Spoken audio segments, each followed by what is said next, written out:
Gold, trusted gold buyers. మీరు తాకట్టు పెట్టిన బంగారాన్ని విడిపించి ఈ రోజు ఉన్న మార్కెట్ ధరకు కొనబడను. ఒకటి పెళ్ళం ఇంకొకరిని పూసుకు తిరుగుతుంటే చూస్తూ లొట్టలేయడం నాగరికత లక్షణం డియర్. నా హస్బెండ్ కల్చర్డ్ మ్యాన్. నేనేం చేసినా ఏమీ అనుకోరు కదూ డార్లింగ్.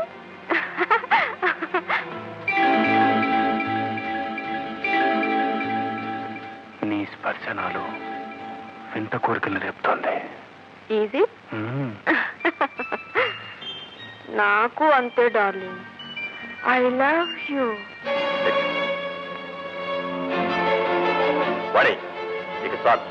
ఇంటికి పోదామా? అబ్బా అప్పుడేనా? ఇంకా ఇంటికి వెళ్ళే టైం కాలేదు డార్లింగ్. గోపితో కాసేపు డాన్స్ చేసి ఇంకాస్త మందు వేసుకుని వెళదాం. పల్లెటూరు బయటలా బిహేవ్ చేయొద్దు. వానికి ఇక్కడే ఉండాలి. I will drop her. కావాలంటే నువ్వు వెళ్ళు. మిస్టర్ గోపాలకృష్ణ, నీ ప్రవర్తన నాకేం నచ్చడం లేదు. ఆమెను ముట్టుకోవద్దు. ఏ నువ్వు ఇంకో ఆడదాన్ని ముట్టుకోవచ్చు కానీ నన్ను ఇంకో మగాడు ముట్టుకోకూడదా? How fun it is. You selfish devil. Come on darling. Vani నీకు భార్య అయితే కావచ్చు కాక, కానీ నాకు ఫ్రెండ్ రా. కావాలంటే పట్టుకుంటాను, ముట్టుకుంటాను. It's my will.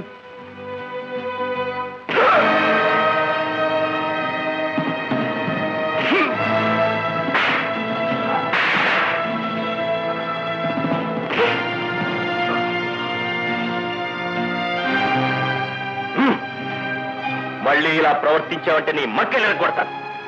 This is the law of lesson and retort. ఇది నేను కనిపెట్టిన సూత్రం. Mind it. డార్లింగ్ వదులు. వదలమంటుంటే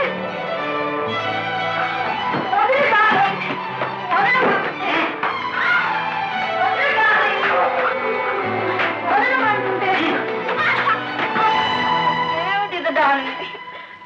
ఆ గోపాలకృష్ణ చాలా మంచివాడు. I like him. మా ఇద్దరిని ఎందుకు దూరం చేస్తావు డార్లింగ్? మళ్ళీ ఈసారి ఆ గోపాలకృష్ణ గారి పేరు ఎత్తామంటే నిన్ను చీరేట చేస్తా. What is this nonsense? అతని స్పర్శలో ఆనందం ఉంది, వింత అనుభూతి ఉంది. ఇవాళ హ్యాపీగా తాగాను, జాలీగా డాన్స్ చేశాను. లాకొచ్చి ఇక్కడ పడేశావు.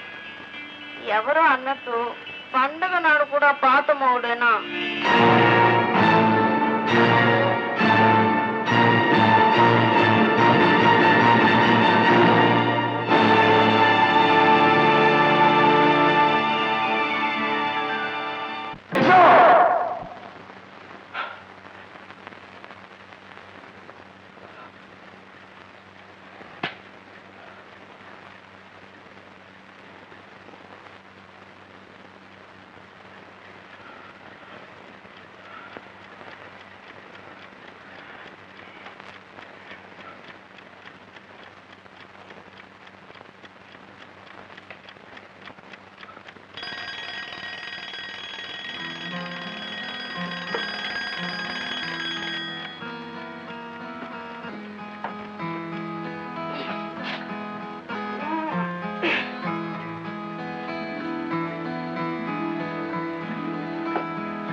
వదులు డార్లింగ్.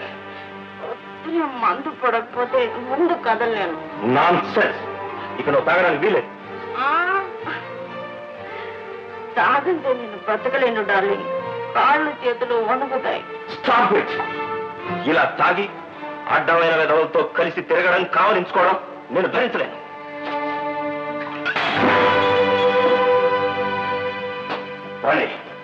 నేను నీ భర్త విషయాన్ని మర్చిపోవచ్చు. రానంటున్నా నన్ను బయటికి తీసుకెళ్ళినప్పుడు భర్తని మర్చిపోయావా డార్లింగ్? వద్దంటున్నా నా నోట్లో ఈ విషయం పోసినప్పుడు మొగుడు అని గుర్తులేదా? కాదంటున్నా నా చేతిని పరాయి వాడికి అందించినప్పుడు కట్టుకున్నవాడివని మర్చిపోయావా డార్లింగ్? అంతా నువ్వే చేసి ఇప్పుడు ఒక్కసారిగా భర్తవని గుర్తొచ్చి మానేయమంటున్నావా డార్లింగ్? నోర్మోయ్, నిన్ను బయటికి తీసుకెళ్ళింది సరదాగా గడపడానికే గాని సరాయి మగాడితో సరసాలాడి కాపురం చేయడానికి కాదు.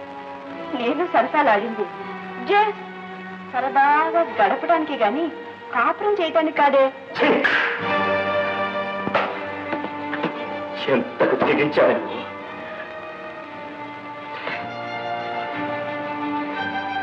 ఆ రోజున ఈ తెగింపు లేదని నన్ను కొట్టావు, గుర్తుందా? అవును, అది నా తప్పే, ముమ్మాటికి నా తప్పే. నా వేలితో నాకనే పొడుచుకున్నాను, నా చేతులతో నాతనే నరుక్కున్నాను. నాగరికత మోజులో పడిపోయి నీకు లేని అలవాట్లన్నీ నేర్పాను. ఫలితంగా ఏ భర్త తన భార్య నోటి నుంచి వినకూడని మాటలు వింటున్నా. నాగరికత పర్యవసానం ఇదే. నాకీ నాగరికత వద్దు. నన్ను తన వాణిగా చూడని వాణి నాకొద్దు. నన్ను మనసారా ప్రేమించే వాణి నాకు కావాలి. I want that Vani. I want that వాణి.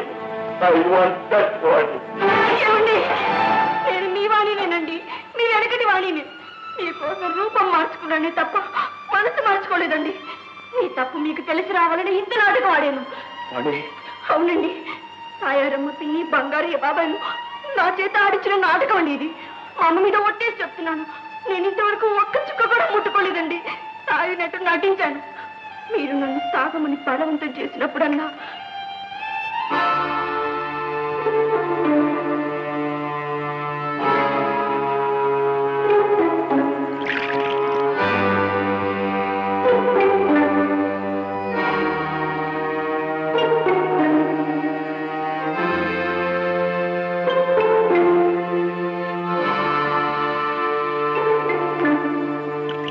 నాగరికత రంగు సీసాల్లోనూ క్లబ్ గోడల్లోనూ ఉందనుకునే మీరు ఎంత చెప్పినా ఎవరు చెప్పినా మారదని, మీరు నడిచే దోవ ముళ్ళ బాటని మీరే తెలుసుకోవాలని మేమంతా కలిసి ఆడిన నాటకం అండి ఇది. ఇదంతా నిజమేనా రాణి? నిజమండి, నన్ను నమ్మండి. ఇలా ప్రవర్తించి మిమ్మల్ని బాధ పెట్టినందుకు నన్ను క్షమించండి. ఏమండి?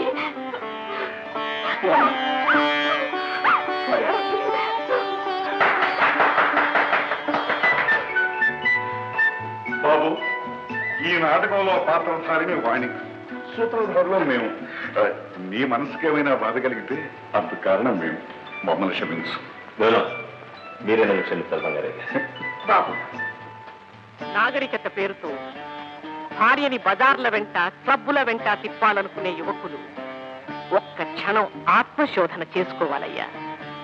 తన భార్య కూడా తనలాంటి మనిషే కనుక మనుషులకు సహజంగా ఉండే బలహీనతల వల్ల ఆమెకి ఎదుటి మగవాడి మీద మోజు కలిగితే దాన్ని తట్టుకునే శక్తి తనకుందా అని ఆలోచించాలి.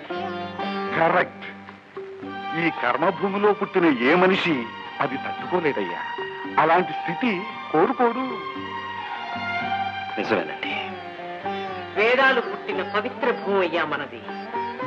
ఆడదాన్ని అమ్మగా చూసుకోవాలే తప్ప రంగుల బొమ్మగా చూడాలని ప్రయత్నించడం మన సాంప్రదాయం కాదు. విదేశ నాగరికత మోజులో ఎన్ని కాపురాలు కూలిపోతున్నాయో, ఎన్ని జంటలు విడిపోతున్నాయో.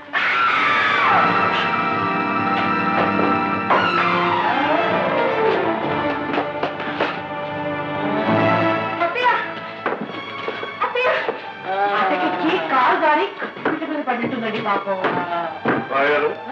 ప్రాణానికి ఏమీ హాని లేదు. మనం ఈ కేసు విషయంలో కూడా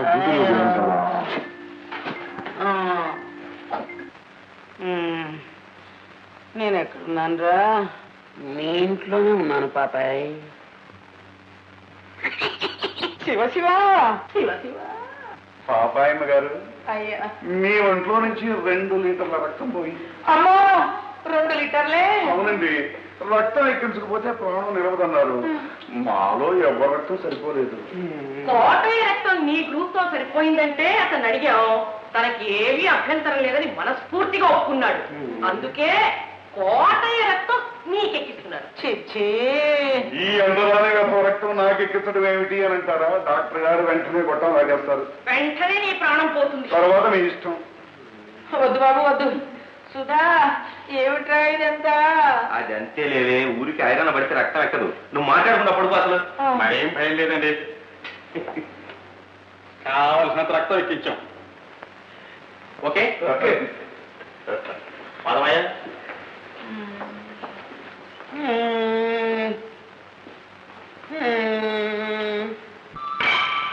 సుధా ఇదంతా నిజమేనా? అక్కడే ఉండు. ఎందుకని? ఎందుకా? ఆ అంటరాని వాడి రక్తం నీలో ప్రవహిస్తోంది. ఇప్పుడు నువ్వు నన్ను ముట్టుకున్నావు అనుకో, తలస్నానం చేయలేక కావాలి. చూడు బాబు, మీ ఇంటి వెనకాల గోడ పక్కనే ఒక పాక వేయించి మీ అమ్మను అందులో పెట్టు. అలాగే. కాకపోతే ఈ వయసులో ఎక్కడికి పోతుంది పాపం. పాకలో ఉంటే ఉండనివ్వండి, కానీ ఆ బావి మాత్రం ముట్టుకోకుండా చూడండి. ఎందుకండి? నీళ్లు బయటపడిపోతాయండి. అయ్యో కరెక్ట్ కరెక్ట్. ఓ పొయ్యి కదిద్దాం, రోజు కాసిన బియ్యం ఇద్దాం, ఆవిడ అమ్ముడ వండు తింటారులేండి. బాబాయ్ గారు, మీరు ఏమనుకోపోతే ఆ వంట ఏంటో నేనే వండి మీకు పెడతాను. అసలు ఏమిటో ఈ గందరగోళం? నేను అంటాను దాన్ని ఎలా అయ్యానరా? కోటలో మైలబడిన రక్తం ప్రవహిస్తుందనేగా వాడిని అంటరాని వాడు అన్నారు. మరి ఇప్పుడు మీలో ప్రవహించే రక్తం కూడా ఆ రక్తమేగా, అందుకని మేము కూడా నిన్ను అంటుకోకూడదు. ఏమండి, వాడి రక్తం నాకు ఎక్కించినంత మాత్రాన నేను అంటాను దాన్ని ఎలా అయ్యాను? అందరి రక్తం ఒకటేగా. ఏమిటేమిటి? అందరి రక్తం ఒకటే కదా అంటున్నా. అది అన్నావు కదా ఆ మాట. ఈ మాటే మీ నోట వినాలని ఎన్నో రోజులుగా ఎదురు చూస్తున్నాం అమ్మా. పెద్దింటి పుట్టిన చిన్న మనసు కలవాడే అంటరానివాడు, చిన్నింటి పుట్టిన పెద్ద మనసు గలవాడు అంటరానివాడు కాడు అని ఒప్పుకున్నావుగా. ఒప్పుకుంటానండి. అదే విషయం. బుద్ధి గడ్డి తిని పిచ్చి పిచ్చి పనులు చేశాను. అలాంటివే మనసు పెట్టుకోతాం. మీరు చేయవలసిన పని ఇంకొకటి ఉందమ్మా. చెప్పండి. మీ గౌరీ కోటయ్య ఒకరినొకరు ప్రేమించుకున్నారు. వారెవరూ పెళ్లి చేసుకోవటానికి మీరు ఒప్పుకుంటారుగా. అలాగే, మీ ఇష్టమే నా ఇష్టం. అంతకంటే నాకు ఇంకేం కావాలండి?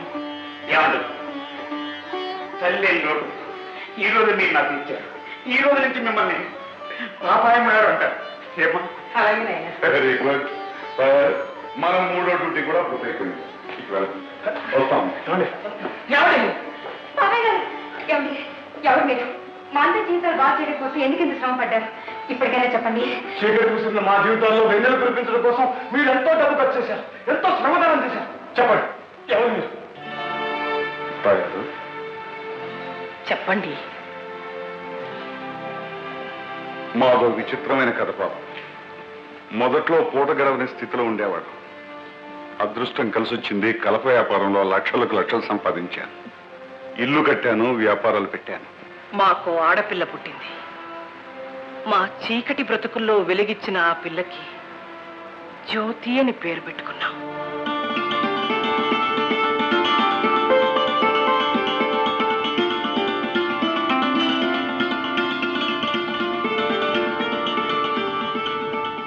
జ్యోతికి పెళ్ళీడొచ్చింది. ఒకరోజు జ్యోతి తన మనసులోని మాటను మా ముందు బయట పెట్టింది. తను అబ్బాయిని మనసారా ప్రేమిస్తున్నానని మాతో చెప్పింది. ఒక్కగానొక్క కూతురు కోరిక కాదనలేకపోయాం. ఆ కుర్రవాణ్ణి స్వయంగా వెళ్ళి కలిశాం.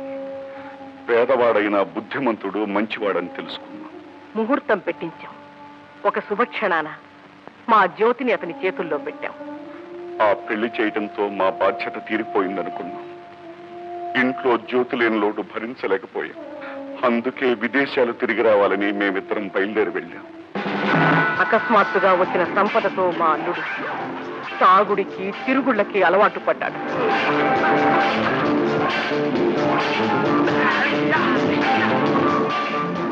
డబ్బు చేయగల అన్ని దురలవాట్లకి బానిసైపోయాడట.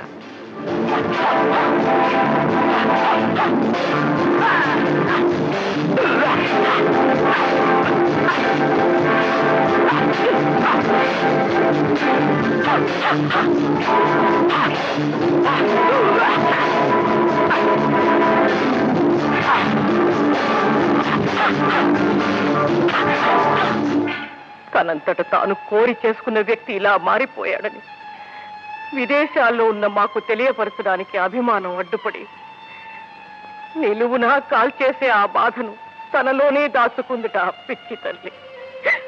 రోజు తప్పతాగి డబ్బు కోసం జ్యోతిని పీడించేవాడట, తిట్టేవాడట, కొట్టేవాడట.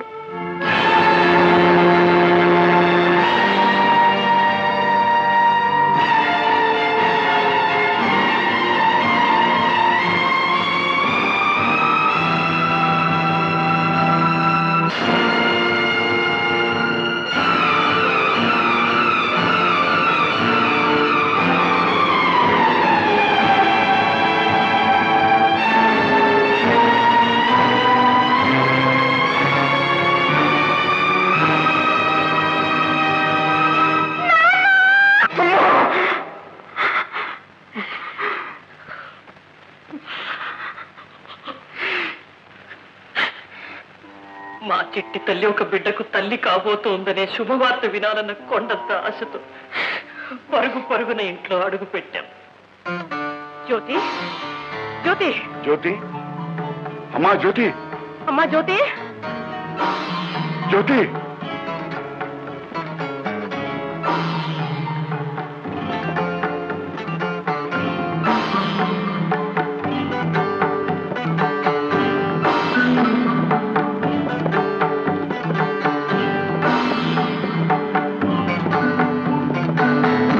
లేదండి, అమ్మాయి ఎక్కడా కనిపించలేదు.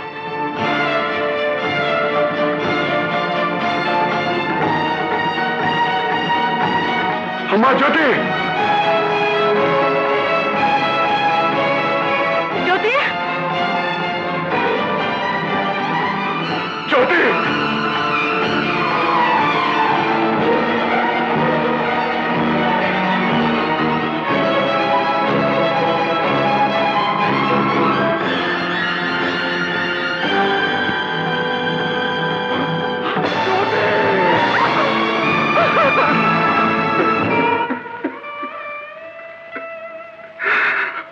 మమ్మల్ని చీకటి కోపంలోకి తోసి మా జ్యోతి ఆరిపోయింది.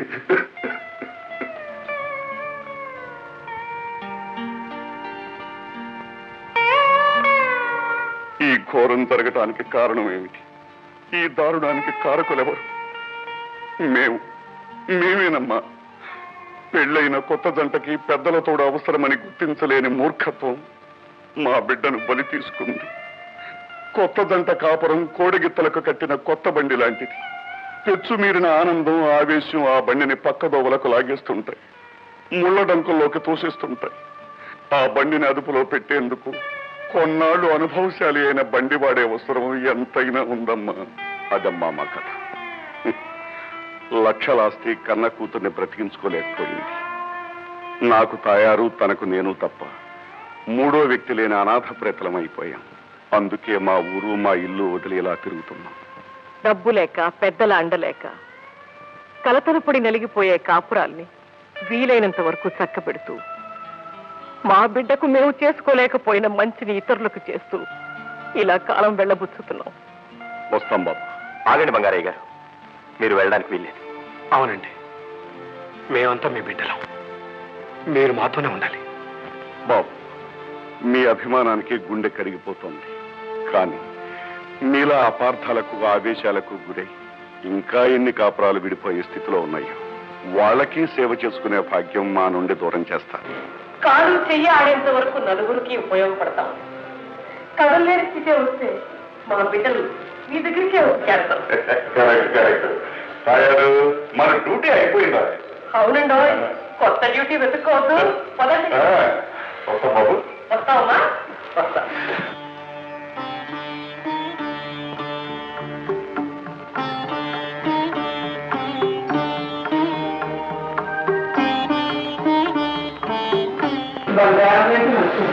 And for more videos, Please subscribe to iDream. Please subscribe to iDream. Please subscribe iDream. And please subscribe to iDream. For more videos, subscribe to iDream. please like, share and subscribe to the channel. Congratulations, iDream. Subscribe to iDream. Subscribe to iDream. So subscribe to iDream Media. iDream ki iDream team andarki huge congratulations. Please subscribe iDream Media. Please subscribe to iDream. Subscribe iDream. Please subscribe to iDream. iDream అంటే నా కళల channel subscribe చేసుకున్న నోరు తిరుగుతలేదు.